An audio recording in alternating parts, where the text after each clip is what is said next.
আসসালামু আলাইকুম রহমতুল্লাহি ওবরাকাতুহ। আজকে যেহেতু আমাদের ক্লাস ছিল, এই ক্লাসের মধ্যে অনেকেই আসে নাই, কেউ আসে নাই, যে কারণে আমরা ক্লাসটা কেটে দিতে হয়েছি প্রায় 20 মিনিট অপেক্ষা করার জন্য। তো আজকে যে পড়াটা ছিল, এই ক্লাসের যে বিষয়টা, সেই বিষয়টা আপনাদেরকে তুলে দেওয়া হবে, আপনারা দেখে পড়ে নেবেন। কারণ আমাদের ক্লাসটা আনতে হবে, আসলে ক্লাস আমরা পিছাইয়া যাইতে পারি না। আমরা নর্মালি দেখা গেছে কোনো ক্লাস বাদ গেলে সেটাকে আমরা বাদ দিই, কিন্তু আহ, এখানে ক্লাসগুলো আমাদেরকে অবশ্যই টানতে হবে। আপনাদেরকে জানা থাকে রুটিন, যেহেতু আপনাদের করা আছে, তারপরে হচ্ছে নির্ধারিত রুটিন, দেন হচ্ছে আপনাদেরকে মেসেজ দেওয়া হয়। তারপরে যদি ক্লাসে উপস্থিত না থাকতে পারেন তাহলে তো কিছু করার নেই। অবশ্যই আমাদের যে কটা ক্লাস করার আছে সে কটা ক্লাস শেষে ক্লাস শেষ করে দেওয়া হবে। তাতে আপনারা কেউ কিছু শিখেন বা না শিখেন কিছুই আসে যায় না, কারণ যারা ক্লাস করে না তাদের জন্য আসলে দায়িত্ব নেওয়ার কোনো মানে গুরুত্ব রাখে না। আমরা অন্যান্য ব্যাচেও করাই, কিন্তু ক্লাস করলে তার দায়িত্ব নেওয়া যায়, যে দেখা যায় যে ক্লাস বৃদ্ধি করেও নেওয়া যায়। কিন্তু যারা ক্লাস করে না তাদের জন্য আবার দায়িত্বের কোনো কারণ নেই। তো আমরা এর আগের পড়াগুলো পড়ছিলাম, আগের ক্লাসের মধ্যে দেয়া আছে। আমরা সেখান থেকে এর পরবর্তী যে পড়াগুলো আছে সেগুলো পড়াই দিব। দেখেন, চার আলিফ মাদ 5 প্রকার, এটা বাকি ছিল, বাকি 5 প্রকার উপরে আগের ক্লাসে আছে। তো চার আলিফ মাদ 5 প্রকার, এর মধ্যে 1 নম্বর হচ্ছে মাদ্দে লাজিম, কালমি, মুসাক্কাল। এগুলো ভেঙে ভেঙে শব্দ বুঝাইছিলাম, যে মাদ্দে লাজিম যেই মাদটা ওয়াজিব, কালমি শব্দের মধ্যে, মুসাক্কাল তাজদিদ হওয়ার কারণে। এই যে কালিমা, কালিমা মানে শব্দের, কালিমার মানে শব্দের, ঠিক আছে? এটা জাস্ট এটার অর্থ, কালিমার অর্থ শব্দ, শব্দের, কালিমার হচ্ছে শব্দের। তো আপনারা এতটুকু বললে হবে, শব্দেরটা ব্র্যাকেটে রাখবেন, ওটা পড়ার দরকার নেই। কালিমার মধ্যে মানে শব্দের মধ্যে, মাদের হরফের বা মাদের হরকতের, আমরা প্রতিটা কিন্তু এটা আগে পাইতে হবে, মাদের হরফ বা হরকতের বামে বা পরে কি থাকতে হয়, তাসদিদ। যদি দেখি একদম তাসদিদ থাকে তাহলে 4 আলিফ টেনে পড়তে হয়। কয় আলিফ টেনে? 4 আলিফ টেনে পড়তে হয়। ইয়াকে মাদ্দে লাজিম কালমি মুসাক্কাল বলে।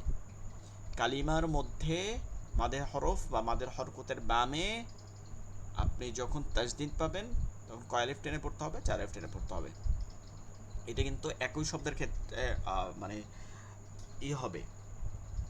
যেমন ধরেন, আমরা যদি এটা বলি, একই শব্দের মধ্যে এটা হইতে হবে, দুই শব্দের না।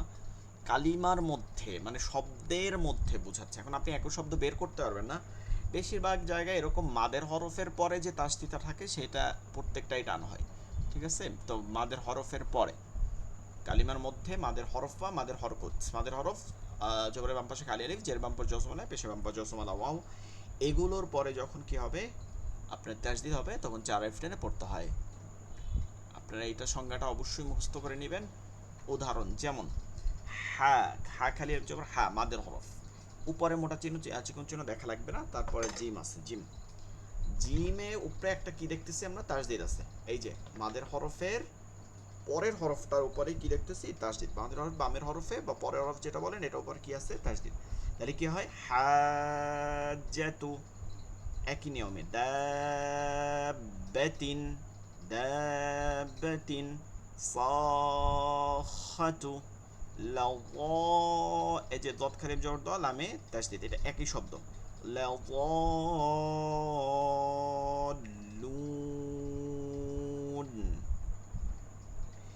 আমরা এই শেষের উদাহরণটা পড়ার চেষ্টা করব, এইটা ওয়ালাউ ضالين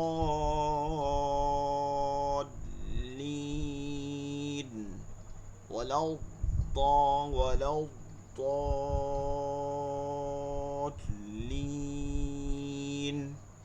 আচ্ছা, এইবার যে কথাটা আমি বলতেছিলাম, যে আপনারা কিভাবে বুঝবেন যে এটা একই শব্দের মধ্যে কিনা? দেখেন, মোট কথা যেগুলো এরকম মাদের তাসদিদ, মাদের হরফ হরকতের পরে আপনি তাসদিদ পাবেন এবং 4 আলিফ টান হবে, সেই রকম প্রতিটা একটা মাদের হরফ তো হইল, পরের হরফটা, নেক্সট হরফ, নেক্সট যে হরফটা, ওই পরবর্তী হরফটাই তাসদিদ বলা হবে। যেমন এইটা আপনি দেখতে পারেন অলাউদ, এটা কেন 4 আলিফ হলো না? অলাউদ এরকম হলো না কেন? এটাও তো লাম খালিফ জবরলাম মাদের হরফ, তারপর দোয়াদে তাসদিদ আছে। কিন্তু এটা দেখেন মাঝখানে কিন্তু একটা খালি আলিফ এবং লাম, দুইটা এক্সট্রা হরফ আছে। কিন্তু এগুলো প্রত্যেকটা খেয়াল করে দেখেন, এগুলোর মধ্যে কোনো এক্সট্রা হরফ নাই। এই যে মাল হাক্কা কেন হইল না? মিম খালি জবর না, এরপর খালি একটা আলিফ আছে। এটা কিন্তু সরাসরি মাদের হরফের পরে লামে তাসদিদ হয় না। তো বিষয়টা হচ্ছে যে আমরা যেটাই পাবো সেটা কি মাদের হরফের পরবর্তী যে হরফটা হবে ওইটা তাসদিদ হবে, মাঝখানে কোনো হরফ টরফ থাকতে পারবে না। আমরা যে সংজ্ঞাটা পড়ছি মাদের হরফের পরে হরফে কি থাকবে, তাসদিদ থাকলেই চার আলিফ টেনে পড়তে হয়। ইয়াকে মাদ্দে লাজিম কালমি মুসাক্কাল বলে। মুসাক্কাল মানে হচ্ছে তাসদিদ থাকে। মাদ্দে লাজিম কালমি মুখাফফাফ একই জিনিস, যেই মাদ লাজিম কালমি শব্দের মধ্যে এবং সেটা কি হবে মুখাফফাফ জজমের কারণে চার আলিফ টানতে হয়, জজম কারণে। তাহলে তাসদিদকেও চার আলিফ টানতে হয়, জজমকেও। নিয়ম একই, কালিমার মধ্যে এখানে শব্দের ব্র্যাকেটটা দেওয়া লাগলো না, আপনি তো আগেই পড়ে আসছেন। কালিমা মানে শব্দ, কালিমার মধ্যে মাদের হরফের বামে। এখানে হরকতের কথা কেন দেয়া হয় নাই, কারণ হচ্ছে এইটা একটা জায়গা, মানে দুইটা শব্দ আছে, মানে দুইটা জায়গা আছে একটা শব্দে, এক শব্দে দুইটা মাত্র কনসোনেন্টের মধ্যে এই ধরনের মাদ আছে, যে কারণে এটা কখনোই আপনার মাদের হরফে হয় না। ঠিক আছে, কোনোটাই মাদের হরফে নাই, যে কারণে হরফটা এখানে উঠাই দেওয়া হয়েছে, শুধু হরকত। কারণ এটার উদাহরণ তো দুইটাই, একটাই মানে আছে, দুইটা জায়গা আছে, একটা উদাহরণ এই শব্দটাই শুধু দুই জায়গা আছে, যে কারণে আপনাকে এখানে মাদের হরফ পড়ানোর কোনো প্রয়োজন নাই। যদি আপনি সংজ্ঞা মিলায় পড়তে চান পারেন পড়তে, কিন্তু এরকম থাকে না, নেই। তো কালিমার মধ্যে মাদের হরকতের বামে জজম থাকলে কি থাকলে, জজম থাকলে চার আলিফ টেনে পড়তে হয়। ইয়াকে মাদ্দে লাজিম কালমি মুখাফফাফ বলে। যেমন এই যে হামজায় খারা জবর আছে, এই যে হামজায় খারা জবর, এর পরবর্তী হরফে এই যে জজম আছে, আল আনা, আল আনা, আল আনা। তাহলে মাদের হরফে কালিমার মধ্যে মাদের হরকতের বামে জজম থাকলে কি থাকলে, জজম থাকলে চার আলিফ টেনে পড়তে হয়। ইয়াকে মাদ্দে লাজিম কালমি মুসাক্কাল বলে। এবার মাদ্দে লাজিম হারফি শব্দটা শুধু চেঞ্জ হয়েছে, কালমির জায়গায় হারফি আইছে, আবার ওই এক নম্বরে চলে গেছে, মুসাক্কালিতা আছে। তো চেঞ্জ শুধু এক জায়গায়, তাহলে চেঞ্জ যেখানে আছে হরফ হচ্ছে বর্ণ আর হরফি হচ্ছে বর্ণের মধ্যে। তো এইটা হচ্ছে যেই মাঠটা লাজিম থাকে ওয়াজিব থাকে বর্ণের মধ্যে তাসদিদ হওয়ার কারণে, বর্ণের মধ্যে তাসদিদ হওয়ার কারণে চার আলিফ টেনে পড়তে হয়, সেটা হচ্ছে মাদ্দে লাজিম হারফি মুসাক্কাল। মাদ্দে লাজিম হারফি মুসাক্কাল, এই যে হরফের মধ্যে। ঠিক আছে, হরফ মানে হচ্ছে বর্ণ, হরফের মধ্যে, বর্ণের মধ্যে, অর্থাৎ একটা বর্ণকে আপনাকে ভাঙলে এটা পাওয়া যাবে। আমরা যখন প্রথম ক্লাসের দিকে পড়ছিলাম তখন বর্ণ ভেঙে ভেঙে আপনাদের উচ্চারণ করে দেখাইছিলাম। তো সেইখানে দেখবেন যে হরফের মধ্যে মাদের হরফের বামে তাসদিদ থাকলে এটা মাদের হরফের বা হরকতের বামে যেটাই বলি, তবে আমরা যেহেতু এটা হরফ ভাঙতেছি, হরফ ভাঙলে কখনোই হরকত পাওয়া যায় না, সবগুলোই হরফ পাওয়া যায়।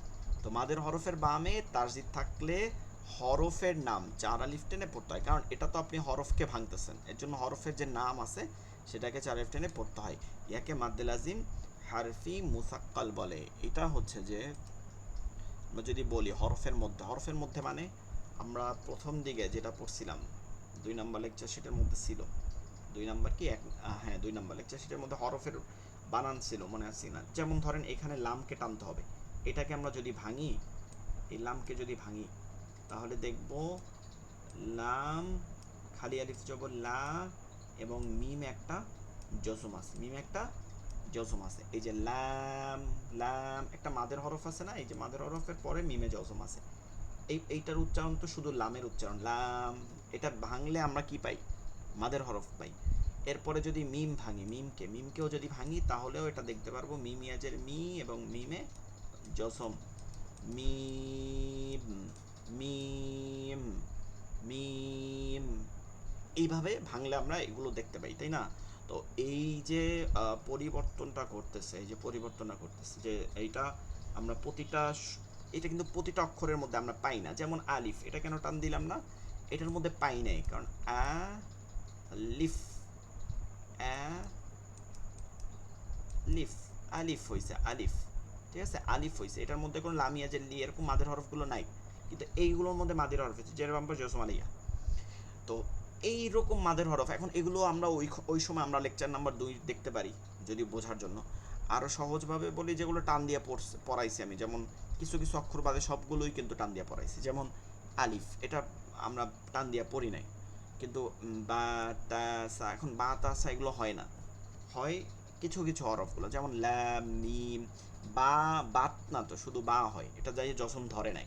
যেগুলোকে দেখবেন গিয়ে ধরে, যেমন নুন, মিম, কাফ, কফ, আইন, লাম, তারপরে মিম, তারপরে আমরা কি গেছে আরো বলতে পারি সদ, সিন, দদ। এই যে হরফগুলো আছে, একটা হরফকে গিয়া শেষে ধরে, এগুলো প্রত্যেকটা শেষে জজম থাকে। তো এইটাই বলছে যে যদি এই রকম অক্ষরের মধ্যে হয়, এরকম টানালো অক্ষরগুলো, এবং এর বামে যদি তাসদিদ থাকলে, তাসদিদের কথাটা কেন আসছে আমরা যদি পরবর্তী নিয়মটা আগে পড়ে আসি তাহলে বুঝতে পারবো। সেটা হচ্ছে যে মাদ্দে লাজিম হারফি মুখাফফাফ, এইটা কি মাদের হরফের মধ্যে, এটাও কিন্তু একই নিয়ম, হরফের মধ্যে মাদের হরফের বামে তাসদিদ না থাকলে, তাসদিদ না থাকলে কি থাকে, জজম থাকে, আমরা যেটা দেখতে পারতেছি।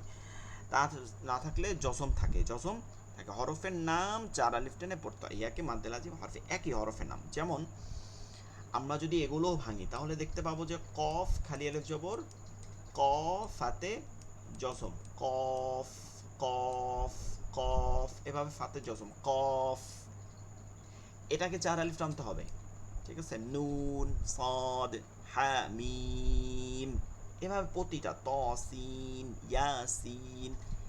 কিন্তু এইটা কি থাকে, জজম না থাকলে, জজম না দেয়া থাকলে মানে জজম আছে, এটা বুঝে নিতে হবে। কিন্তু এইখানের ব্যাপারটা হয়েছে কি, এখানে তাসদিদ কেন বলা হয়েছে, এই যে তাসদিদ আছে, দেয়া আছে, মানে এই যে লামটা, লাম খালি আলিফ জবর লা, মিমে জজম ছিল, তাই না, মিমে জজম এরকম ছিল, লাম, এরপরে মিম ইয়াজের মি, আবার মিমে জজম, এই মিমটা ভাঙলে আমরা এরকম পাই মিম। এখন এইরকম দুইটা মিম পরপর লেখা যায় না, আমরা সবসময় বলছি তাসদিদ পরপর দুই হরফ কখনো আরবিতে হয় না, কোরআনে মানে হয় না আরবিতে। আরবিতে কি হয়, দুই হরফ এক হয়ে যায়। তো যখনই আমরা এই দুই হরফকে এক, এরকম এক করতে হবে, তখন কি আনতে হবে, তাসদিদ আনতে হবে। তখন এই দুইটা মিলাই এরকম করতে হবে, লাম, এবং একটা মিম দিতে হবে, আর একটা মিমে এই যে মিম ইয়াজের মি, মিম, আর এখানে তাসদিদ আসবে। তার মানে এই মিমটার মধ্যে আগের মিমটা আছে, লাম মিম, এই যে তাসদিদ হওয়ার কারণে এই যে আগের যে লামটা আছে, যেটার পরে তাসদিদ পাইলাম আমরা মাদ্দে লাজিম কালি মুসাক্কালের মতন, যেটার পরে তাসদিদ পাইলাম, তাহলে এই মাঠটা হচ্ছে মাদ্দে লাজিম হারফি মুসাক্কাল। আর যেটা গিয়া জজম পাই না, এই মিমেরটা কোথায় গেল, জজম নাই, তাহলে এইটা যে যাইয়া পাইলাম না, এইটা হচ্ছে মাদ্দে লাজিম হারফি মুখাফফাফ, মাদ্দে লাজিম হারফি মুখাফফাফ।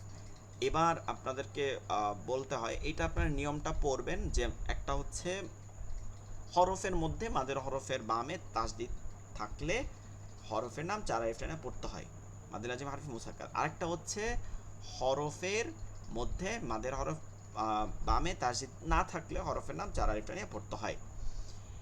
দুইটাই দেখেন চার আলিফ টেনে পড়তে হয়, এবং দুইটা কোথায় থাকে, সূরাগুলোর শুরুতে থাকে, সূরা শুরুতে, বিভিন্ন সূরার শুরুতে, এবং এগুলোতে কোনো জবরজের পেশ থাকে না। এগুলোকে দুটাই কিন্তু কি করতে হয়, চার আলিফ টেনে পড়তে হয় হরফের নাম ধরে। যেমন লাম, লাম একটা নাম, মিম একটা নাম, লাম জবর লা ওইটা বানান, কিন্তু লাম, মিম, সদ, সিন এরকম নাম না, এইগুলো টেনে পড়তে হবে। এখন আপনি নাম মনে না থাকলেও মনে রাখবেন, এরকম যত হরফ দেখবেন সবগুলো চার আলিফ টানা হবে, এবং এই দুই প্রকার মদের মধ্যে হবে। আরেকটা বিষয় হচ্ছে যে আপনি যখন তাসদিদওয়ালা হরফগুলো দেখবেন, যেখানে যেখানে এই হরফগুলো আমাদেরকে মনে রাখতে হবে, এখানে একটা গুণনা হবে, কারণ এই তাসদিদগুলো থাকেই হচ্ছে মিম বা নুনের ওপরে।